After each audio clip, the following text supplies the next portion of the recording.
You gotta rock your hips like this, ladies and germs. Here we go, part 2. Let's get into it. I need all the wins, yeah. Ain't no L's, I gotta get a no call and quits, yeah. Gotta keep on moving no matter how hard. Here comes Danny Tusizawa, back to Baker, Baker with the fin. Kurt Baker in for DC, and this may well do it Old Glory with the try. The New Zealand Sevens legend, Kurt Baker with the cherry on top. Can you believe it? Hello, everyone, and welcome back to the On the Line Rugby podcast, a show brought to you by the Believe Sports Network. I'm your host, Mike Nagaishi, and welcome back. Part 2, here we go. This is the mailbag segment. We got 2 topics, really just gonna blow through them as fast as we can. These are some questions. I've gotten one. I picked one finalist out of 10 from Twitter and one finalist from 25 out of my Reddit. So let's kind of break it down. A big thing from the Reddit was, why did it take so long to create the MLR Globin Rugby Summit, I guess you could say. Now, the summit was announced by Globin and the MLR through social media accounts, not really through news, in a small highlight post that kind of showed off some of the things that they did. I believe it was in New York or Chicago, based off of the skyline. I wasn't really paying attention that much to it, but not really too important. It was done with over 90 orgs from leagues and media from all around the world, whether it's for the traditional news, like, you know, your streamlined local channels, or obviously your sports media, you know, your Foxes, your ITVs, your, I guess Believe would be counted as that kind of. Shout out to the homies that Believe. Sky, etc. You know, I'm sure we all can figure it out a little bit off of that. Just to kind of collaborate in a 3-day event in the hopes that, you know, not only will this be an annual event, but that this will foster more international cooperation through all the different sports and news media organizations to work together and create a better product. It obviously was really just run by Globit, not really a lot of MLR, but looks like participation on that regard. I'm sure the MLR new sponsor, being that it's Globin, you know, looking at the Rugby Network that replaced us, cough, cough, that they are really just focusing on marketing. And, you know, looking back at their accounts, since I'm not really familiar with Globin, they're a UK-based marketing firm that specializes in media networking, utilizing emerging tech like AI to really just create things that put clients in the forefront. Obviously, they're still working with, I think, one of my old coworkers' marketing firms too, as well, in the Pacific Northwest. I'm not sure. I'm pretty darn accurate though about that. And their overall focus on both fronts is just to create better PR and try to move the product forward. I think this is where the new design for the app came in. A lot of the taking off of news and article-based formats, moving towards getting things like the Premiership for paid. I think they're trying to do the MLR season paid. I think that would be a dumb idea, but, you know, if they can make extra money, by all means do it. I'm sure someone will pay for it, just not me. So that'll be interesting to see how they work with that. In terms of where the organization, I think, follows, is that I think the MLR is just lacking credibility in that regard from their ownership, and from, you know, they're coming at this from almost a new toddler-esque perspective, just because they haven't had the credibility through the U.S. government until really just till the World Cup here. And excuse me, from ownership, that they could move forward. And given that a lot of players are not only thinking about transferring to other leagues, but playing in some on the side as well, or just thinking of just retiring and just focusing on their stuff, I think this is a big almost kind of push for the league to really just like try to get as much players engrossed and transparent in the league that they can get the best NIL deals. They can get, you know, the forward thinking things. At least I hope that's what they're going for. This is all just, you know, theories on my end, so consider it almost like water cooler talk. I think the reason why it took so long really is just because of their lack of funds. USA Rugby and World Rugby as a whole, talked about this before, has been bankrupt for a long time. At least in USA under Kevin Battle, they were bankrupt for a long time. Not a lot of resources, not only for refs, for clubs, grassroots level encouragement, but the Eagles themselves. That's why you see a lot of USA players like, AJ McGinty playing in the Premiership, or, guys like Samuel Malolo going to Super Rugby. Not a lot of stability here. Franchises close down literally what now? Almost every year. Someone scandal happens. It's corruption, debt collection. It's nothing is stable here. There's no guarantees for any player that I think are guaranteed in other countries, and I think that's terrible on that end. And I think that all comes from lack of funding and really just lack of infrastructure. They just expect athletes to just show up and play and grow their game like that. That's not how you do it effectively. You got to start with like I said, great product on all fronts. And you're obviously not doing that right now. So that needs to be fixed. And I think they're taking a head step forward in that regard. I think there was no excuse, though, to come up with the right amount of player equity and private equity funding given them and media conglomerates to come do this. Or hell, not even not to do this, but just to be involved in the way that they are. I know a lot of, excuse me, sorry, I'm a little under the weather. A lot of people are really looking at the league as kind of like the ugly stepchild, at least in sports. And not a lot of people know about it. And, with the amount of not only athletes we have, the amount of forward-thinking media markets, advertising, private equity firms. Look at Silver Lake. Silver Lake is an American company. On the down low, they're an American company. So we're investing in Super Rugby. Why can't we invest in the MLR? We have all the sports media contracts in the world. Bally Sports, yes, they're kind of going under basically the writings on the wall. Fox Sports, great place that has shown off rugby. CBS, great place that has shown off sports. Local news channels. A lot of these guys broadcasting the games, unfortunately, are either team hired, like regional, like for San Diego, we used to use TVX Sports. For LA, we used to use Bally before they were Sportsnet. Just local small businesses. They need to start using more local stations. They need to start doing more, at least high school level broadcast quality to get this thing going. And there's nothing that really stopped them from doing this from the get-go. And it wasn't about money. Because if you obviously can get Bally and Fox to be like your bread and butter, get SeatGeek to be on your name of your stadiums, and all this kind of stuff, you really had no excuse there. And I think it's sad. And it's taking this long, especially as like a media professional by trade. This isn't rocket science.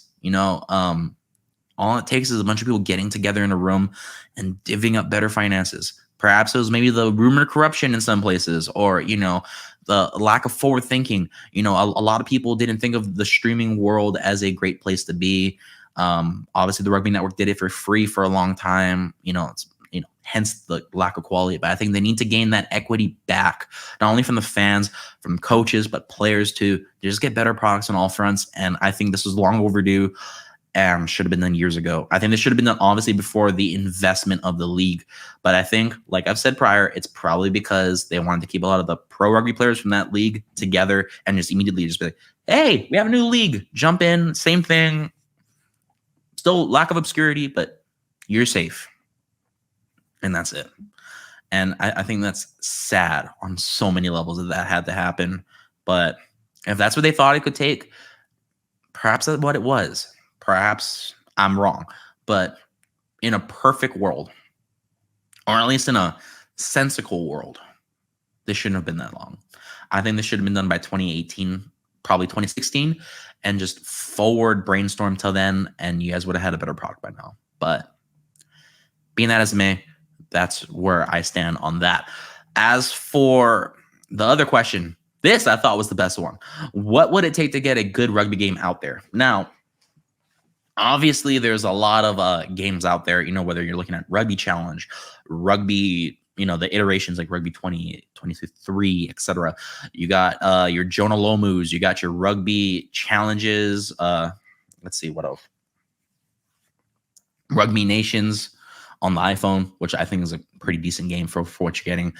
You got your Journal Lomus, your Rugby 08s, your etc. The list goes on and on. There's not a lot of good ones out there. I think the last good one personally to me that I've played is Rugby 08 on my PlayStation 2. And I only got that when I started Rugby. I didn't even know that game was a thing that EA Sports did. I don't know why they don't do it anymore. And Journal Lomu, I've seen great things from. Gus Pichot, the biggest proponent of this, I think is sad to say, but he doesn't see it coming unless he either gets the helm from Bill Beaumont or but it is gaining momentum. But it's going to take a lot for it to get out if he's not chairman of World Rugby, which is sad. But I think all they have to do is really take homage to a lot of the good professional games that you've seen succeed. A lot of people want a lot of games to go back to that OG, mid 2000s, early 2010s level of immersion in sports games that I think we've lost to the passage of time, simply because of not only commercialism of the sport, laziness on the developers, but just, on top of that, just the money. I'm sure they're not pumping money into these games, even though they buy a lot. So that's why there's a lot of, wire transactions on these games, microtransactions of players. There's ultimate teams on every sport for a reason. They mostly recycle, head sculpts, stadium sculpts, players, etc. A lot of it's now almost minimal evolution. It's more iteration rather than innovation. And I think that's a really strong, sad sticking point to a lot of these games that I think we need to look at. Excuse my notifications. But just looking at it, I think what a good thing that they should look at really is NFL Blitz, NFL Street, and NCAA football, and kind of old 2Ks. You could maybe say the old Maddens, like, when they had immersion, like Madden, I think up to Madden, 12, Madden 11, they had pretty good immersion in that regard, whether it was the commentary or, player customization. But I think these 7 things are where it's going to really be a strong place to really start and build a foundation for. I think they need to create an extensive roster of using teams from NIL that pays the players, obviously, from all world teams, whether it's international or your club. Every game has their individual strengths and weaknesses. Rugby Challenge tends to focus on the Southern Hemisphere. So they have your South Africans and your New Zealand and Australian teams. The head sculpts may be wrong on some of them, but they're there. They're licensed. That's good. Rugby 20-ish all focus on the Premiership. So they have, or at least they did before. Now they had generic guys, but the squads were the same and generic sculpts. I think now they're focusing more on the URC and Pro 14. Based off of what I've seen from Squidge and a couple of reviewers on YouTube. So I haven't really gotten it. And the game looks kind of bland. So that's a whole nother thing. Rugby Nations on the phone has everyone, but they have a lot of half-baked sculpts. The stadiums aren't great. The gameplay isn't that great, but they have the names. So that's there. And the stats. And they have all the guys. They have Johnny Sexton you could play as, etc. And I think the stats are relatively where they're supposed to be. I think the second one is they need to create a massive custom team playbook and player unit that you can do, whether it's everyone wants to have their own team, everyone wants to do their club team from high school. Or for me, I want to do my team from college or my league and union clubs that I've played on. I want to just create them. So, I think that's one thing that's missing. You have rugby and in the Premiership rugbies, they have the creative team, and it's okay. It's not great. Rugby Nations does it like Ultimate Team. You just pick a bunch of cards and have players, and the stats aren't that great. It's not that hard. Get some playbooks, get some schemes. NFL's been doing this for years. College NFL, NBA has been doing this for years. Just get the playbooks. Whether you gotta custom create them, license them, have modders do them, however you want to do it, and bring some good physics. I think as a player unit, that'll be perfect. If you can just create, a guy that can play, say 12, but can jump into 7, and then you have a storyline in the game and be like, oh yeah, slot in here. Perfect example, easy plug and play ability for that in that regard. And I think the third would have to be, they would have to utilize proper broadcast commentary from guys like, Kane Holmes, you got Carl Tanana, let's see who else, Ricky Swanell, Dalen Stanford, Mark Stabina, anybody. Just get the Hugo Monye, get quality commentators to actually do their regional games, whether make it a world game. I think everyone will want to play it if it's a world game, maybe not a regional game. And it'll increase fanships because now players want to play with different people, maybe people who watch Super Rugby will watch the Premiership or watch the Pro 14 in the URC, something. Maybe players won't even watch the MLR or Super Rugby America. Who knows? It all happens with the world game. And, having the regional commentary, like for Dalen Stanford for the MLR, or having Carl Tanana, Ricky Swanell, and Kane Holmes for the Super Rugby games. Huge. Hugo Monye and friends for the Premiership. Great. Japanese commentators, especially for the Japanese top games. That'd be great. There needs to be Japanese teams because I think they would be filthy in those games. But that and physics. I think NFL Street and NFL Blitz, both made by, I believe, Midway, did a great job. Obviously coming from Mortal Kombat fame, they're known for their great fatalities. Their ability to produce, kind of Madden's, I guess, to produce like real injuries. Like everyone knows the Greg Jennings meme. I put the team on my back though. But they purposely shown, he has a broken arm, he has a broken leg. Let's have him run with it. Or have him bust an ankle and show like a X-ray shot and be like, the ankle drop. And now he's on the sideline getting treated by the trainer. Or they have him, like at least in NFL Blitz, they had a mini game where you could shoot him up a cortisone and have him back on the field. Like magic. And these are in the mid 2000s. You're telling me you can't put these in modern games? That's sad. That's easy things to get fans going. Because I'll be honest with you, even for 2K, I think 2K fell off a little bit, and commentary-wise, they're trash now, and it needs to be better. As I've talked about, this is the fourth one: create immersive injury plays. Fifth, I think you need to have a decently sourced international soundtrack. I think it should be, NFL kind of tried to do that with Madden and Madden Tracks, and they didn't do a great job. 2K does, I think, a good job of getting a good soundtrack for basketball. But I think they need to do better. I think their best one that I've heard is 2013 and 2020. I mean, shout out to my homie Trey who's on there. But, it's interesting. Maybe go through it like a Tony Hawk type of thing. Get some regionality. Maybe have some, some Zulu beats for South Africa, or, some Japanese things. I guess K-pop too, I guess. I don't know. Some like drill rap for Britain for the Premiership. Get some regional songs. Get people hyped up to play in their league. So if they load in like a Premiership, it's just all like UK-based stuff, European. And then if you load up in some New Zealand stuff, it's like Catch a Fire and like a couple other things. AC/DC. I don't know. Something. I'm not saying pay for these massive licenses because these are going to be extremely expensive, but try a little bit. Maybe get immersive. Get some up-and-comers. Do what Madden Tracks does. Do what 2K does. It's not hard. Get 2K to do the game. I don't care. Somebody. I'm sure anyone could do this game better than what they're doing right now. But that's really on the soundtrack end. I think the biggest thing is don't make this a pay-as-you-go service game.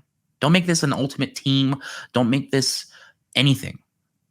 Real games, what people come back for, it won't make as much money because Madden and 2K print money for that, but like eliminate microtransactions. Just make it standard. Stop adding these X factors and bonus plays and bogus stats where if you get like a Tom Brady from like 2020, like it's not good.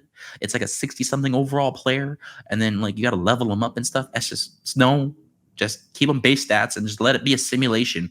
Or if you want, turn it into an arcade. Make it NFL Street. Make it N1 basketball. Something. Put in the Harlem Globetrotters, Scooby-Doo. I'm sure there's other ways to make this an iterative, innovative, and entertaining game that doesn't involve pumping in money through microtransactions and cards. There's going to be something. And I'm sure They're just lazy to do it, but there has to be something.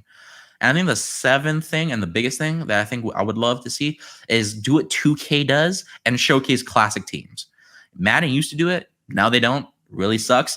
But like every team should have like a different era. Like, for example, like the All Blacks from the 70s or the 90s or the back-to-back All Black years or the Springboks from the last 2 World Cups, put in a combined team and just have them be like, okay, I want to face like the Sail Sharks versus the 2019 and 2023 Springboks and just having just battle it out. I think that would be a great thing. Or even to have like different players every year, like how 2K does it with Kobe. They did it with Jordan. Let's see who else they did. They did Shaq, I think, one year. Have different moments that they play throughout their career. Make it immersive. Include some audio from the game, maybe some interview opportunities that they did after. I think that'll be a cool shot. And I'm sure a lot of people would want to try it. Now, obviously, you'd have to market it a little bit because not a lot of people know about rugby, but the rest of the world already does. Come on, guys. It's the second most popular sport on earth next to soccer. It is the fastest growing, one of the fastest growing sports. I think it might get eclipsed by pickleball, but in Americas, come on. We can do better. You know it. I know it. Let's make it happen. But that's going to be my end of my part 2. Thanks again, guys, for coming to watch. See you guys next time. Peace.